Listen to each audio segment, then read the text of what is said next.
Chapter 1 Inner Turmoil. All eyes were on the massive 20-meter-thick beam that was being forced into the sky. Spell formations spread out over the entire Xalur citadel, redirecting the energy from expanding outward and killing everyone, and pushing it toward the heavens. Multiple layers of spell formations contained and directed that rampaging magical energy. As some started to falter, other magical runes took over. The sky of the Densau Ring of Fire, normally dark from the ash and the volcano's discharge, now had a pillar of pure soul energy rushing up above the citadel, past the 3 flying citadels, through the heavens, and tearing those clouds apart. The ripples of energy made the clouds open, revealing the sky above, as the energy stream finally lost energy and started to dissipate across the sky. The ground below was bathed in harsh light that came from that massive pillar. Essa's heart shook at the sight of that power. The very air screamed with the pillar's rise. Just as the spell formation started to weaken, again a stronger force took over. Trails of air circled the pillar and created a spiral. These air streams were made from magical runes rising up to encircle the pillar of light. The spell formations around it became more solid, rotating slightly as they forced the energy up and away. The air currents solidified, a spiral encompassing the pillar of soul energy. Essa's eyes moved to the kill log. Steve's name appeared, then Jaconi's. She felt as if the world had stopped. Steve could come back as long as he'd backed himself up. Jaconi, however, was a spiritual imprint on Zhongli's sword. If that imprint was destroyed, then there would be no way to recover him. The last of the energy pillar was hurled upward.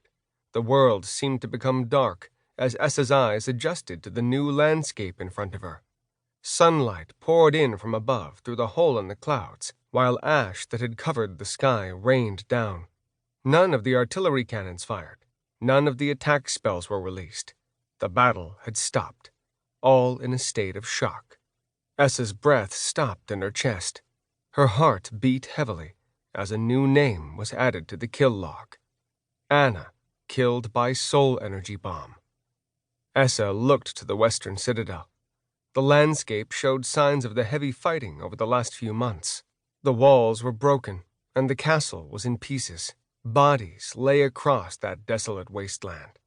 Pain turned to anger and hot tears that silently fell down Essa's face. She didn't blame the Xalur. She hated them, but she didn't blame them for this. All of this, the fighting, the event, the portals opening, all of the death and destruction, the struggle for power and the twisted minds of those within Emerilia and the other aggressive species, all of it was just a show to watch, a way to pass the time for the Jucal Empire. They think of us as sport, of nothing more than an interesting sideshow. Essa's anger built hotter and hotter as she gritted her teeth and tightened her fists. Fuck them and their empire! Pain lanced through Essa as the faces of her friends she had lost flashed behind her eyes. People of Emerilia who had died for their families to defend their homes. Those who had lived in oppression under the Jucal their entire lives, not knowing the truth.